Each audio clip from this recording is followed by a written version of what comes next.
Hello, आवाज येतो का सगळ्यांना?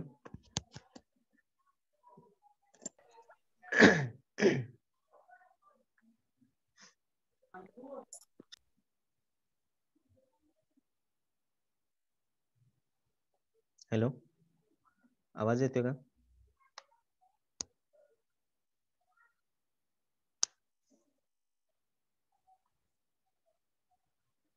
ठीक आहे, स्क्रीन शेअर करते. स्क्रीन दिसते का सांगा?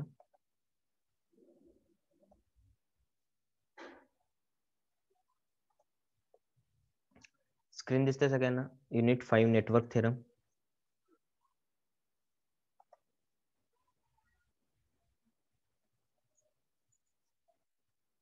ओके, ठीक आहे, मी स्टार्ट करतो लेक्चर.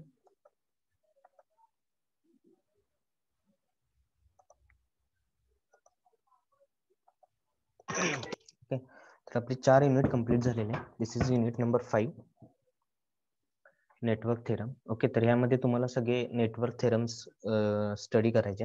युनिटचं वेटेज आहे 16 मार्क्स. ओके, युनिटचं वेटेज आहे 16 मार्क्स वेटेज आहे. ओके, तर याच्यामध्ये तुम्हाला सगळे थेरम्स स्टडी करायचे. त्यामध्ये superposition theorem, Thevenin's theorem, Norton's theorem, maximum power transfer theorem, त्यानंतर रेसिप्रोसिटी थेरम आणि प्रिन्सिपल ऑफ ड्युअलिटी. ओके, तर हे जे 5 थेरम्स आहेत, ओके, हे जे 5 थेरम्स आहेत ते फार इम्पॉर्टंट आहेत. ह्याची स्टेटमेंट सगळ्यांची पाठ करायची. ओके, स्टेटमेंट्स तुम्हाला विचारले जातात एक्झाम मध्ये. एक्सप्लेन किंवा state the Thevenin's theorem, state the Norton's theorem किंवा state the maximum power transfer theorem. तर अशा प्रकारे यांचे स्टेटमेंट्स विचारले जातात. ओके, आणि यातलं जे नॉर्टन थेरम्स आणि थेवेनियन्स थेरम आहे ह्याच्यावरती एक एक्झाम्पल्स तुम्हाला 100% असतं. ओके, याच्यावरती एक 4 मार्क्सचं एक्झाम्पल शुअरली असतं दरवर्षी. ओके, तर हे 5 थेरम आणि principle of duality. Okay, so let's start with the first theorem, that is Thevenin's theorem. पहिला थेवेनियन्स थेरम, त्यानंतर नॉर्टन थेरम आणि मग बाकीचे उरलेले आपण थेरम्स डिस्कस करू. ओके, कारण थेवेनियन्स थेरम्स आणि नॉर्टन थेरम त्यातल्या त्यात खूप इम्पॉर्टंट आहेत. त्याचं स्टेटमेंट किंवा एक्झाम्पल तुम्हाला विचारलं जातं. ओके, तर थेवेनियन्स थेरमचं स्टेटमेंट काय बघा. Any network containing active or passive elements and one or more dependent oblique independent voltage oblique current can be replaced by an equivalent network containing a voltage source in bracket Thevenin's equivalent voltage त्यालाच VTH or VOC असं पण म्हणतात and a series resistance in bracket called as a Thevenin's equivalent resistance RTH. Okay, तर हे त्याचं आहे statement. आता हे स्टेटमेंट काय सांगतं की एनी नेटवर्क, कुठलंही नेटवर्क असू दे, त्या नेटवर्कमध्ये containing active and passive elements, त्याच्यात ऍक्टिव्ह आणि पॅसिव्ह एलिमेंट्स असतात. ऍक्टिव्ह आणि पॅसिव्ह एलिमेंट्स म्हणजे काय? पॅसिव्ह एलिमेंट्स म्हणजे रेझिस्टन्स, इंडक्टर, कॅपॅसिटन्स यांना पॅसिव्ह एलिमेंट म्हणतात. आणि ऍक्टिव्ह एलिमेंट्स कुठले तर व्होल्टेज आणि करंट यांना काय म्हणतात? Active element. ओके, तर एनी नेटवर्क कंटेनिंग ऍक्टिव्ह और पॅसिव्ह एलिमेंट्स म्हणजेच voltage, current, resistor, inductor, capacitance हे त्यात असू शकतात. अँड वन और मोर डिपेंडेंट ऑब्लिक इंडिपेंडेंट व्होल्टेज और करंट. ओके, आता त्या नेटवर्कमध्ये काय एक किंवा एकापेक्षा जास्त डिपेंडंट किंवा इंडिपेंडंट व्होल्टेज सोर्स असू शकतात किंवा करंट सोर्स असू शकतात. आता इंडिपेंडंट म्हणजे काय? समजा डायरेक्टली तुम्हाला असा व्होल्टेज सोर्स दिला, हा व्होल्टेज सोर्स आहे आणि ह्याची व्हॅल्यू आहे 3 व्होल्ट, म्हणजे हा कुणावरती डिपेंड नाही आहे, ह्याची व्हॅल्यू फिक्स्ड आहे 3 व्होल्ट. एखादा करंट सोर्स दिला, त्याची व्हॅल्यू दिली तुम्हाला 2 एम्पियर. ओके, तर ह्याची व्हॅल्यू काय रे? फिक्स आहे, ही व्हॅल्यू 2 एम्पियर फिक्स आहे, म्हणून यांना काय म्हणायचं? इंडिपेंडंट, हे कुणावरतीही डिपेंड नाही. ओके, म्हणजे हा झाला इंडिपेंडंट व्होल्टेज सोर्स, हा झाला इंडिपेंडंट करंट सोर्स. आता डिपेंडंट व्होल्टेज आणि डिपेंडंट करंट सोर्स म्हणजे काय? समजा आता एक तुम्हाला व्होल्टेज सोर्स दिला. ओके, व्होल्टेज म्हणजे काय असतं रे? Resistance into current. मग तुम्हाला त्या व्होल्टेज सोर्सची व्हॅल्यू दिली आहे 3I. याचा अर्थ काय की तुम्हाला आय ची व्हॅल्यू माहित पाहिजे, ती आय ची व्हॅल्यू तुम्ही इथं पुट कराल, त्यावेळी तुम्हाला व्होल्टेजची व्हॅल्यू मिळणार आहे. म्हणजेच काय, हा व्होल्टेज सोर्स कशावरती डिपेंड आहे? या करंटवरती डिपेंड आहे, म्हणून याला काय म्हणायचं? Dependent voltage source. ओके, तर अशा प्रकारचा कुठलाही एखाद्या नेटवर्कमध्ये अशा प्रकारचे एलिमेंट्स असू शकतात. म्हणजे any network containing active passive elements. Active आणि पॅसिव्ह एलिमेंट्स म्हणजे काय? ऍक्टिव्ह एलिमेंट्स म्हणजे व्होल्टेज सोर्स आणि करंट सोर्स. पॅसिव्ह एलिमेंट म्हणजे resistor, inductor, capacitance and one oblique more dependent or independent voltage or current. हे सगळे त्यामध्ये काय असू शकतात? डिपेंडेंट किंवा इंडिपेंडेंट व्होल्टेज किंवा करंट सोर्स एक किंवा एकापेक्षा जास्त एखाद्या नेटवर्कमध्ये असू शकतात. Can be replaced. आता ते जे व्होल्टेज सोर्स आहेत त्यांना आपण रिप्लेस करायचं बाय अन इक्विव्हॅलंट नेटवर्क. ओके, एखाद्या इक्विव्हॅलंट नेटवर्कनं काय करायचं? रिप्लेस करायचं. की त्या इक्विव्हॅलंट नेटवर्कमध्ये काय असलं पाहिजे? एक व्होल्टेज सोर्स असला पाहिजे. त्या व्होल्टेज सोर्सला आपण काय म्हणतो? थेव्हिनिन्स इक्विव्हॅलंट व्होल्टेज सोर्स किंवा त्याला व्हीटीएच किंवा व्हीओसी म्हटलं जातं. व्हीओसी म्हणजे ओपन सर्किट व्होल्ट, व्हीटीएच म्हणजे Thevenin's voltage source. And a series resistance, आणि त्याच्याबरोबर एक सिरीज रेजिस्टन्स असला पाहिजे. त्याला आपण काय म्हणतो? Called as a Thevenin's equivalent resistance, that is RT. Okay, तर हे थोडंसं पहिल्यांदा समजायला जड जाणार आहे, पण ज्यावेळी आपण स्टेप्स आणि एक्झाम्पल घेणार आहोत त्यावेळी तुम्हाला ह्याचा व्यवस्थित अर्थ कळेल. ओके, तर आता हे तुम्हाला गिवन नेटवर्क आहे. हे गिवन नेटवर्क आहे आणि त्याच्यामध्ये हा लोड आरएल कनेक्ट केला. आता हे गिवन नेटवर्क म्हणजे काय? ह्या गिवन नेटवर्कमध्ये काही असू शकतं. ऍक्टिव्ह पॅसिव्ह एलिमेंट असणार आहेत, एक किंवा एकापेक्षा जास्त व्होल्टेज सोर्स असणार आहेत. हे आपल्याला दिलेलं आहे. पण ह्याला काय करायचं? आपल्याला कॅन बी रिप्लेस्ड. ह्या व्होल्टेज सोर्सला आपल्याला रिप्लेस करायचं आहे. कशाने रिप्लेस करायचं आहे? बाय अन इक्विव्हॅलंट नेटवर्क. एका इक्विव्हॅलंट नेटवर्कनं रिप्लेस करायचं आहे. की त्या इक्विव्हॅलंट नेटवर्कमध्ये काय असलं पाहिजे रे? व्होल्टेज सोर्स असला पाहिजे. म्हणजे त्याला आपण काय म्हणतो? Thevenin's voltage source. ह्यामध्ये हा थेव्हिनिन्स व्होल्टेज सोर्स हा झाला तुमचा व्हीटीएच और व्हीओसी, म्हणजे हा आपला रिप्लेस केला. त्यानंतर त्याच्याबरोबर काय असलं पाहिजे? And a series resistance. त्याला त्या व्होल्टेज सोर्सला एक सिरीज रेजिस्टन्स असला पाहिजे. त्याला काय म्हणतो आपण? Thevenin's equivalent resistance, that is RTH. Okay, म्हणजे हे पूर्ण गिवन नेटवर्क, हे एवढं नेटवर्क होतं. या नेटवर्कमध्ये काय काय माहित नाही, पण ह्या नेटवर्कला आपण कसं रिप्लेस केलं? व्हीटीएच आणि आरटीएच. म्हणजेच काय? जे तुम्हाला गिवन नेटवर्क आहे, ज्या गिवन नेटवर्कमध्ये तुम्हाला ऍक्टिव्ह एलिमेंट असतील, पॅसिव्ह एलिमेंट्स असतील किंवा एक किंवा एकापेक्षा जास्त dependent independent voltage current source असतील, तर या सगळ्यांना आपल्याला रिप्लेस कसं करायचं आहे? तर व्होल्टेज सोर्स आणि एका सिरीज रेजिस्टरनं काय करायचं? रिप्लेस करायचं. म्हणजे हा झाला तुमचा given network. This is first figure is given network. First figure is given network, second figure is Thevenin's equivalent circuit. Okay, आता तर ह्यामध्ये आपल्याला काय करायचं आहे? आय म्हणजे ह्यामध्ये करंट फाइंड आउट करायचा आहे. ह्या लोड मध्ये जाणारा करंट फाइंड आउट करायचा. मग लोड मध्ये जाणारा करंट म्हणजेच हा आरटीएच आणि हा काय रे? सिरीज मध्ये आहे, त्यामुळे ह्याच्या दोघांच्या मध्ये फ्लो होणारा करंट कसा असणार आहे? सेम असणार आहे. म्हणून आय इज इक्वल टू काय? व्हीटीएच म्हणजे हा voltage source divide by RTH plus RL. कारण आरटीएच प्लस आरएल का? कारण की हे दोघे कसे आहेत रे? सिरीज मध्ये कनेक्टेड, म्हणून हा आय तुम्हाला फाइंड आउट करता येतो. ओके, म्हणजे कुठल्याही ब्रँच मधला तुम्हाला करंट जर फाइंड आउट करायचा असेल तर तो करंट फाइंड आउट करण्यासाठी तुम्हाला काय करता येते? थेव्हिनिन्स इक्विव्हॅलंट किंवा थेव्हिनिन्स थेरम यूज करता येतो. ओके, परत एकदा थेव्हिनिन्स थेरम मी सांगतो. थेव्हिनिन्स थेरम काय सांगतो? एनी नेटवर्क कंटेनिंग ऍक्टिव्ह और पॅसिव्ह एलिमेंट्स अँड वन और मोर डिपेंडंट और independent voltage current can be replaced. म्हणजे असं एखादं गिवन नेटवर्क आहे, ह्या गिवन नेटवर्कमध्ये ऍक्टिव्ह एलिमेंट्स आहेत, पॅसिव्ह एलिमेंट्स आहेत किंवा एक किंवा एकापेक्षा जास्त डिपेंडंट इंडिपेंडंट व्होल्टेज आणि करंट सोर्सेस आहेत. या सगळ्यांना आपल्याला रिप्लेस करता येते. कसं? Replaced by and equivalent network. एका इक्विव्हॅलंट नेटवर्कने काय करता येते? रिप्लेस करता येते. की त्या इक्विव्हॅलंट नेटवर्कमध्ये काय असलं पाहिजे? एक व्होल्टेज सोर्स असला पाहिजे, त्यालाच आपण व्हीटीएच किंवा व्हीओसी म्हणतो, आणि एक सिरीज रेजिस्टन्स असला पाहिजे, त्याला आपण काय म्हणतो? आरटीएच. ओके, तर हा झाला तुमचा व्हीटीएच आणि ह्या व्हीटीएचच्या सिरीज मध्ये हा झाला तुमचा आरटीएच. ओके, आणि हा झाला तुमचा लोड रेजिस्टर. तर हा झाला थेव्हिनिन्स इक्विव्हॅलंट सर्किट. आणि ह्यावरून आपण आय कसा फाइंड आउट करणार आहे? I is equal to VTH divide by RTH plus RL. Okay, so this is Thevenin's theorem. नंतर स्टेप्स. आता याच्यावरती जर एक्झाम्पल आलं तर ते एक्झाम्पल कसं सॉल्व्ह करायचं? तर स्टेप्स आपण वन बाय वन डिस्कस करू. यानंतर आपण स्टेप्स बघितल्यानंतर त्यानंतर आपण एक एक्झाम्पल घेणार आहे, ज्या एक्झाम्पल मध्ये स्टेप वाईज आपण बघणार आहोत की कसं सॉल्व्ह करायचं याच्यावरचे एक्झाम्पल्स. तर फर्स्ट स्टेप आहे, remove the branch the current through which is to be obtain. म्हणजे ज्या ब्रँच मधला तुम्हाला करंट काढायचा आहे ती ब्रँच पहिल्यांदा काय करायची? रिमूव्ह करून टाकायची. त्यानंतर सेकंड बघा, कॅल्क्युलेट ओपन सर्किट व्होल्टेज. म्हणजे जे व्हीटीएच आणि व्हीओसी आहे ते ओपन सर्किट व्होल्टेज, ती जी ब्रँच काढून टाकल्या त्याच्या अक्रॉसचं व्होल्टेज काय करायचं? फाइंड आउट करायचं. त्याला आपण व्हीओसी किंवा व्हीटीएच म्हणतो. त्यानंतर third, obtain RTH between the open circuited points.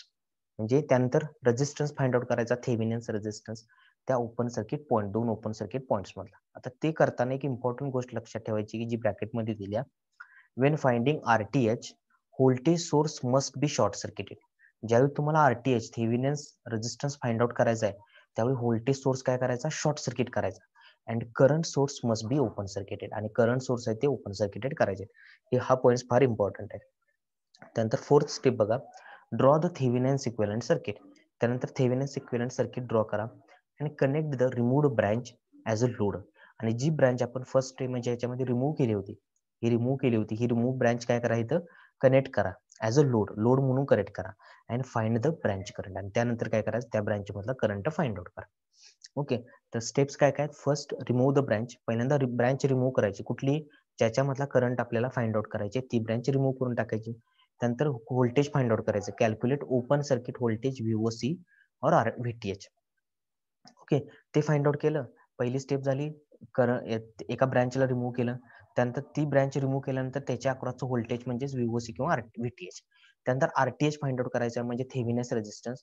तर ती जी ब्रँच काढल्या त्याच्या अक्रॉस मध्ये, त्या दोन पॉइंटच्या अक्रॉस मध्येच काय करायचं आपल्याला, RTH फाइंड आउट करायचा. ओके, पण RTH फाइंड आउट करताना एक इम्पॉर्टंट काय, when finding RTH voltage source must be short circuited, voltage source short circuit करायला पाहिजे आणि करंट सोर्स ओपन सर्किट करायला पाहिजे. मग त्यानंतर काय करायचं, थेव्हिनिन्स इक्विव्हॅलेंट सर्किट ड्रॉ करायचं आणि कनेक्ट, जी रिमूव्ह ब्रँच आपण इथं रिमूव्ह केली होती ती कनेक्ट करायची परत as a load, and find the branch current. त्यानंतर ब्रँच करंट फाइंड आउट करायचं. Okay, so this is the steps.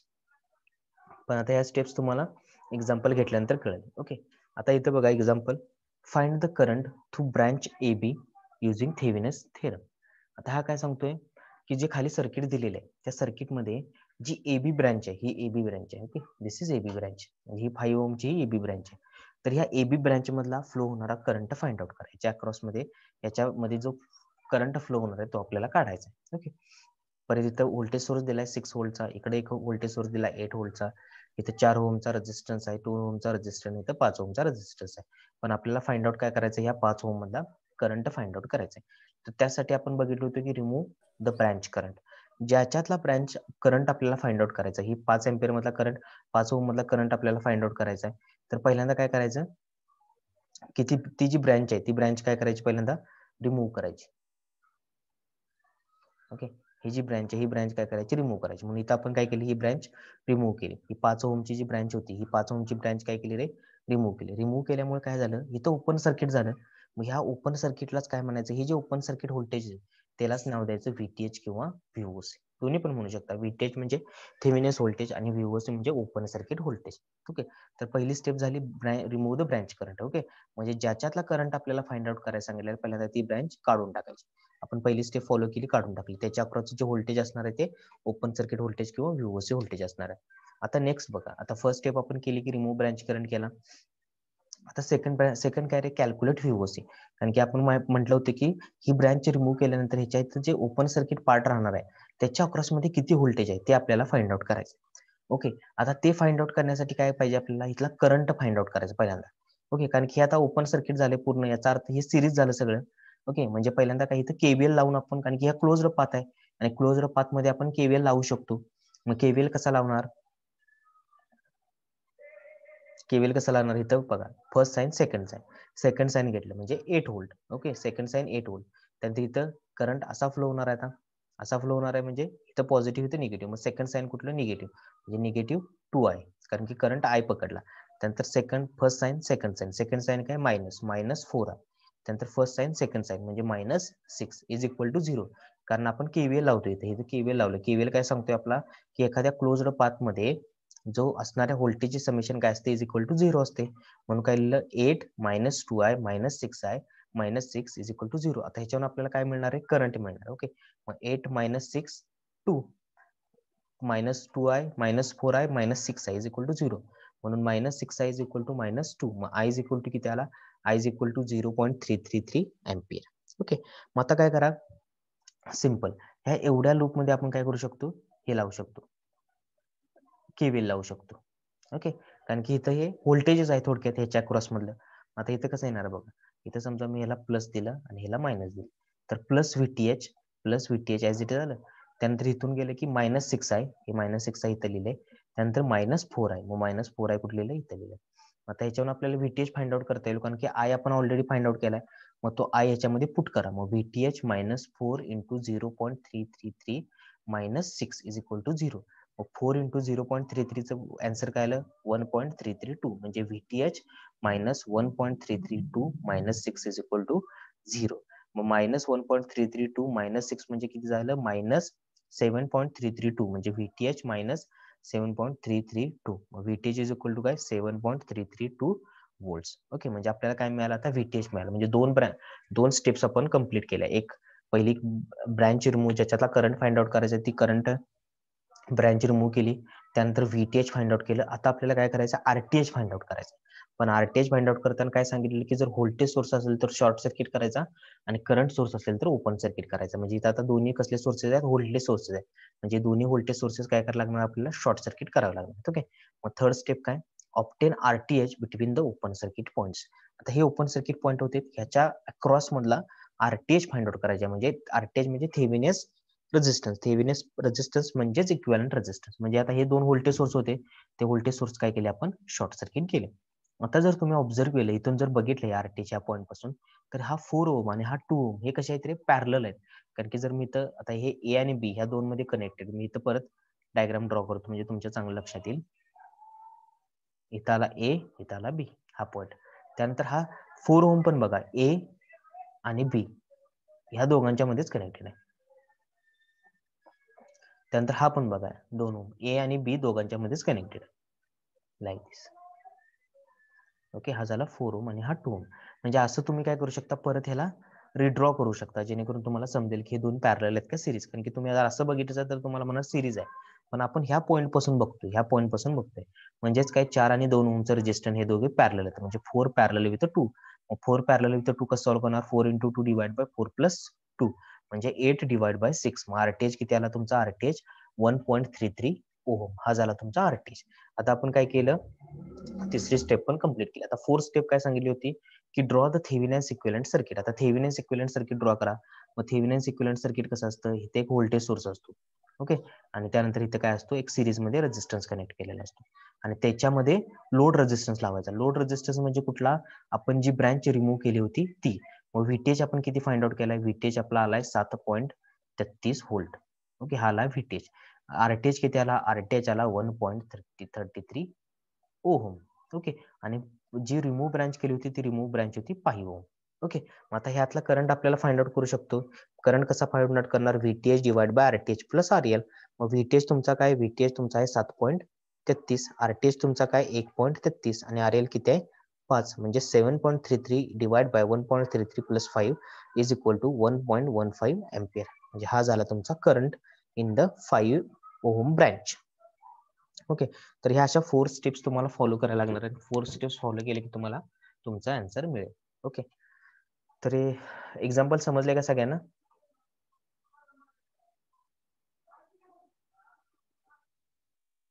Example समजले?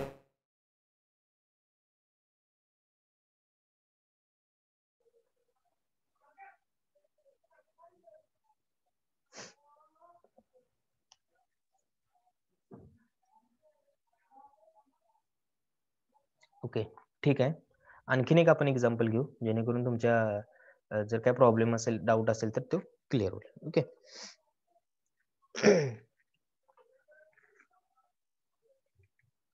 Okay, so this is next example. आता या नेक्स्ट एक्झाम्पल मध्ये काय सांगितले बघा?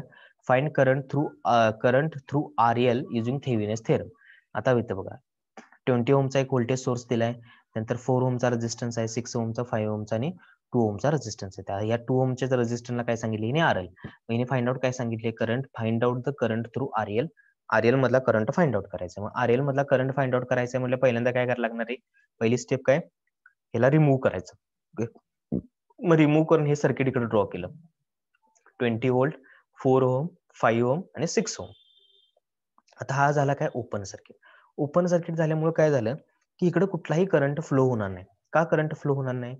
कारण की हे ओपन सर्किट असल्यामुळे इथला जो रेजिस्टन्स आहे हा रेजिस्टन्स इन्फानाइट होतो. ओके, आणि रेजिस्टन्स जर इन्फानाइट झाला तर करंट त्याच्यामध्ये फ्लो होणारा 0 होतो. म्हणून ही जी ब्रँच आहे याला काय म्हणतात? Redundant branch. म्हणजे इथे कुठलाही करंट फ्लो होणार नाही. मग याला परत असं आपण रिड्रॉ करू शकतो. फक्त या पिक्चर मध्ये काय राहील? 20 व्होल्ट, 4 ओम आणि 5 ओम एवढंच पिक्चर मध्ये राहील. हा झाला तुमचा ओपन सर्किट व्होल्टेज. आता ओपन सर्किट व्होल्टेज इथलं तुम्ही कसं काढू शकता? तुम्ही कुठलाही एक हे वापरू शकता. इथे समजा प्लस मायनस दिलं, त्यानंतर इथं करंट एंटर करतोय समजा प्लस मायनस, इथं प्लस आणि इथं मायनस.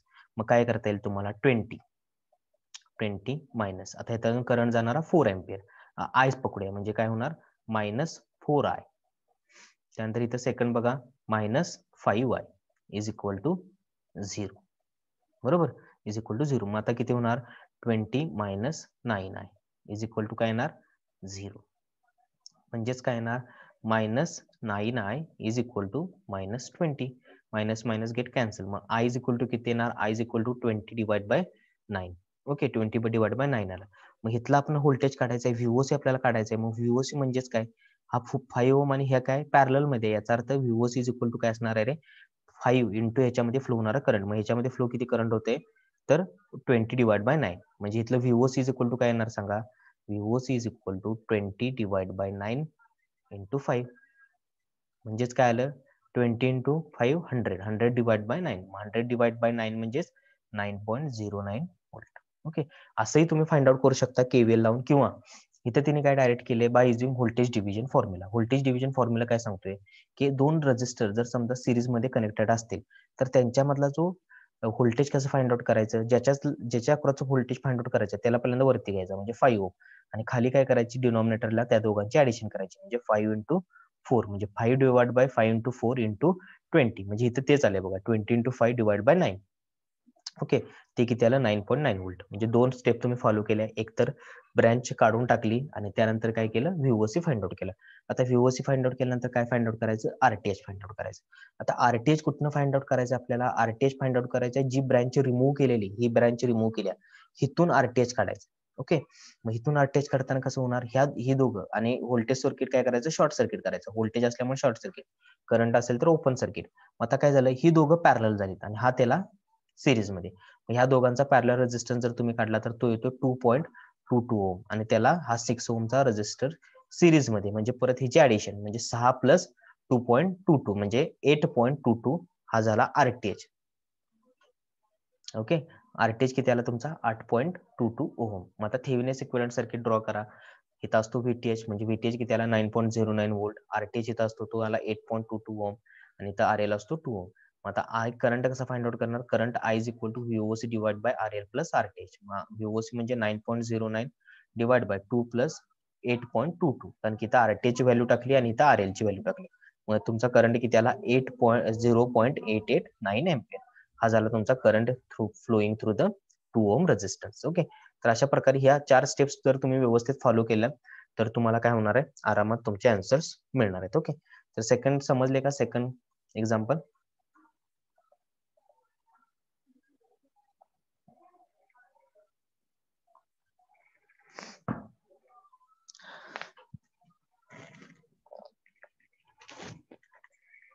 ओके, ठीक आहे.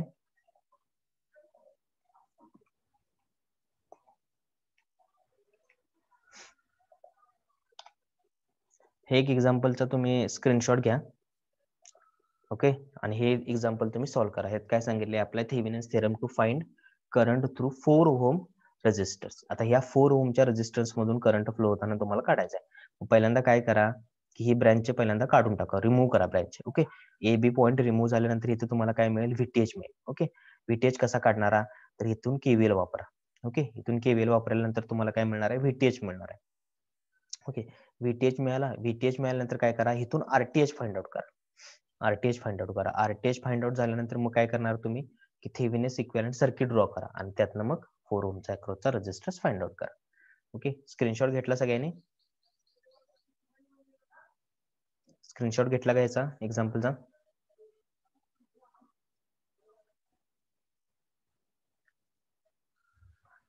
ओके, ठीक आहे, स्क्रीनशॉट घ्या आणि सॉल्व्ह करा. ओके, ठीक आहे, तुमच्या प्रेझेंटेसाठी सगळ्यांनी हाय मेसेज करा.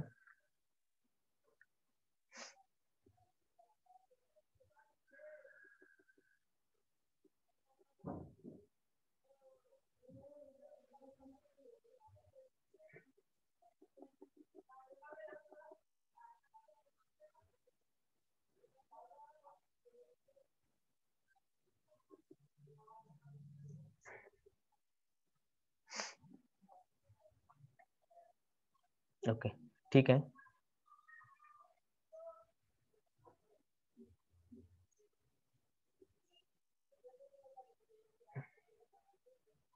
ठीक आहे. नेक्स्ट लेक्चरला आपण एक नेक्स्ट एक्झाम्पल किंवा नेक्स्ट थेरम बघू.